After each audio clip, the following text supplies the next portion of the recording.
এই যে পুজো বাড়ি এসছি, সেটা বোঝাই যাচ্ছে। দেখো একদম বাইরে থেকে রান্না বান্না শুরু হয়ে যাচ্ছে। ওরা আগে আগে মানে ঘর দৌড় দিয়ে খাবারে যে প্লাস্টিক টানানো, বুঝতে পারছো।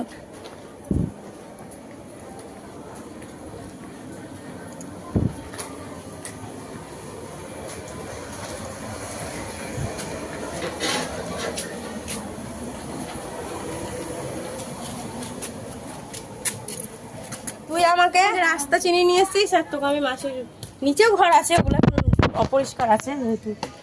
খুব না সকালবেলা আমাদের আগে চলে এসেছো? হ্যাঁ ও বাবা, বলো বলো কি বলছিলে? সময় এসেছে, আমার সময় এসেছে। বাবা আসলাম ওর জন্য।